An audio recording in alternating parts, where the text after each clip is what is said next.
Mukhang hindi na raw satisfied itong Converge Fiber Xers dito sa performance nitong si Shoni Winston. Pababa raw ng pababa.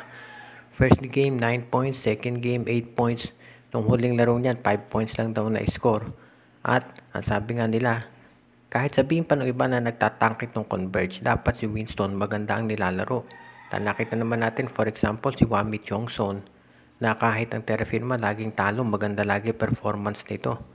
At dahil dito hindi na nakagugulat kung itong si Winston ay offer nila sa ibang team katulad ng Barangay Ginebra. Kung sakaling mapunta si Winston sa Ginebra, kinakailangan naman ng Jeans na magbawas ng guard. Sa tingin ng mga insiders, ang pwedeng ibigay ng Ginebra kapalit ni Winston ay itong si Jeremiah Gray at si Nards Pinto. Si Jeremiah Gray may injury pa yan, so kinakailangan samahan ng Ginebra ng iba pang player para naman ma-compensate itong Converge Fiber Xers. Kapag naging healthy na itong si Jeremiah Gray, magiging maganda performance niya o fit niya dito sa Converge dahil doon sa perimeter game niya. At syempre si Nards Pinto, alam natin kung anong klaseng laro niyan, offense-defense. Sa Ginebra naman, kung meron ka ng Maverick Misi, Stanley Pringle, pwede mo pang samahan itong si Scottie Thompson at itong si Shoni Winston. Lalalim yung backcourt nila. Kahit mawala itong si Gray at itong si Pinto, hindi naman masyadong maapektuhan yung rotation nila. Actually nga, luluwag pa nga dahil magkaka-playing time ang mga nabanggit na players. Pwedeng maging rotation itong si Misi, si Pringle at si Tenorio sa point guard, si Shoni Winston at si Scottie Thompson doon sa shooting guard. Kaya ito si L.A. Tenorio nandiyan pa, plus si Bon Pesumal. So hindi magkukulang ang Ginebra kahit dalawang player ang ipamigay nila para dito kay Winston. At malay natin baka yung laro talaga ni Shoni ay lumabas na kapag siya ay nandito sa Barangay Ginebra at naglalaro na para sa SMC at kay Coach Tim Cone. May game mamaya ang SMB kontra dito sa Meralco Bolts na ang ganda ng performance na pinapakita ngayong konferensya nito sa ilalim ng bago nilang head na si Luigi Trillo. Sa panig ng SMB, kailangan nila makabawi pagkatapos ng masaklap na talo dito sa NLEX Road Warriors kung saan lumamang sila ng 19 points. Siyempre, ang main concern dito ng SMB ay kailangan mas maganda ipakita ng kanilang mga players. Ito si Jeron Teng, 2 points lang ang na-score ito sa huli nilang laro. At ito si Alin Bulanati, 3 airball ang binitawan kaya hindi na pinasok ng endgame. Kailangan din natin tignan kung ano magiging sitwasyon dito kay Terence Romeo na parang nasaktan doon sa huling game ng SMB at hindi na ginamit ng overtime. Samantala naman, of course alam natin may mga injury sila, si Vic Manuel, Jericho Cruz at si Marshall Lassiter at hindi pa tiyak kung kailan magbabalik ang mga nabanggit. Sa ngayon, masasabi natin na itong SMB, kinakailangan ng manalo, must win na ito kontra dito sa Meralco dahil yung masusunod nilang laro ay magiging mas matindi pa. At syempre, magiging pag-evaluate na rin to dito sa kanilang import kung siya ay mananatili or papalitan. Alam naman natin na napakataas ng standard ng SMB pagdating do sa import nila. At kapag sila ay natalo pa mamaya, huwag na tayong magulat kung itong import nila ay papalitan nga.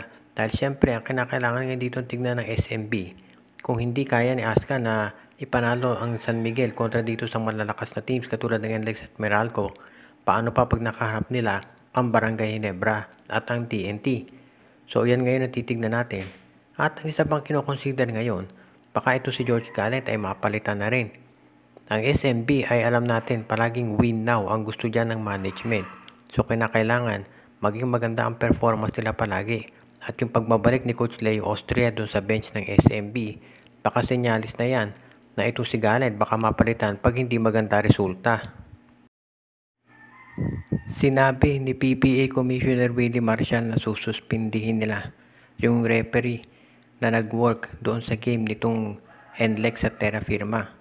Ito ay pagkatapos tawagan ng foul nitong si Andreas Kahilig ng Terra Firma at nagbigay ng 2 free throws dito sa import ng NLEX na si Thomas Robinson para maitabla yung laro. 1.3 seconds na lang ang natitira doon sa game.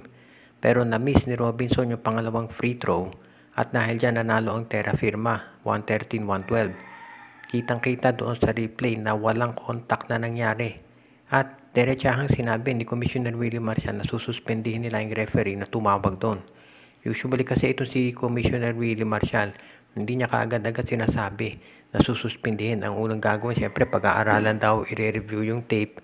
Pero dito, diretsahan niya sinabi na masususpindi yung referee Dahil kitang-kita naman halos walang contact talaga at hindi dapat tinawagan ng foul. Buti na lamang para sa Terra Firma na nanalo sila doon sa laro at hindi nag-overtime. Maganda naging performance ni Stephen Holt sa Terra Firma, naka 21 points siya. And of course, itong si Isaac Go naka 17 points din. So balance naging atake nila, si Wami Johnson naka 14 points at naging maganda performance. Si Robinson naka 40 points para dito sa NLEX. Kaya lang ang naging problema, hindi na sila natalo. Kaya lang baka mukhang nagkaroon ulit ng injury itong si Kevin Alas. So yun ngayon ang main concern itong NLEX, na sana hindi naman seryoso yung naging injury dito kay Kevin Alas. At syempre kung may injury ito si Kevin Alas, pati TNT apektado dyan. Dahil alam natin ang balita nga itong si Kevin Alas matitrade yan dito sa TNT Tropang Giga. Pero sa ngayon, nasa back burner lahat yan dahil ang kailangan nilang tignan gawin ay kung ano magiging sitwasyon dito kay Kevin Alas at syempre sa PBA naman para masiguro na maging maayos at patas na ang officiating doon. Sinabi ni Coach Yeng Giao na magkakaroon ng malaking pagbabago dito sa Rain or Shine pagkatapos nilang matalo dito sa Phoenix 99-98 at ngayon 0-3 na sila. Pareho na sila ng record ditong Converge Fiber Xers. Sinabi ni Coach Yeng Giao na magiging problema nila yung susunod pa nilang kalaban ay Barangay Ginebra at yung pang ibang malalakas na teams. Kinakailangan kasi dapat nanalo na kaagad itong Rain or Shine kahit para meron silang tinatawag na cushion just in case nga na makalaban nga nila itong mga powerhouse. Pero hindi yan nangyari. Natalo ng sunod-sunod itong ROS at ngayon yung pang malalakas sa makakaharap nila. Siyempre sinabi ni Coach Yeng Giao, practical naman siya. Ang isang tinitignan nila ay baka palitan yung import. Maganda daw ang nilaro nito ng PBA on tour pero dito sa actual games ay parang nahihirapan.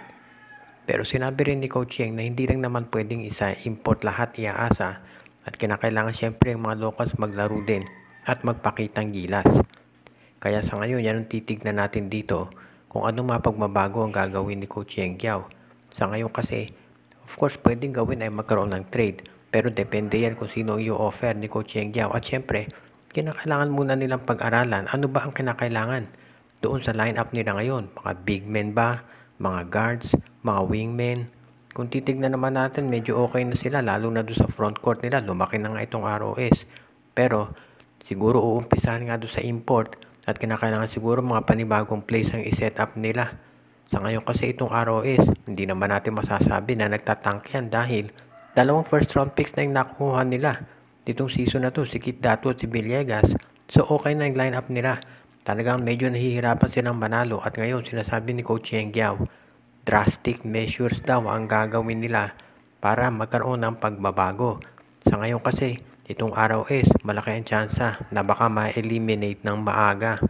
Shout out kay Joshua Giray, Espejo at Rosales family, JJ Sibung, kay Romeo Conchada, Edia Garcia, Jonad Malyari, Jaman Antes family, Joseph Pineda, John Mark Cantos, Jason Mendoza, Judy Edwina, Shaina Carl Jaira at Jonah Villarosa, Donel Santiago, Dexter Domer, Enju, Edwin Carmona Jr., Ireneo Salangsang, OG Len Gio at Gia Santillana at Tagle family, RG Bueno at Dalina family, Ronald Perbosidad, Rico Olarte, Jonel Alagon, Reden, Elena, Laila at Bonbon Lansang, si Kagawat Katsakino Dukusin, at ang iba pa nating mga taga-subaybay katulad ni Ronald Perbosidad.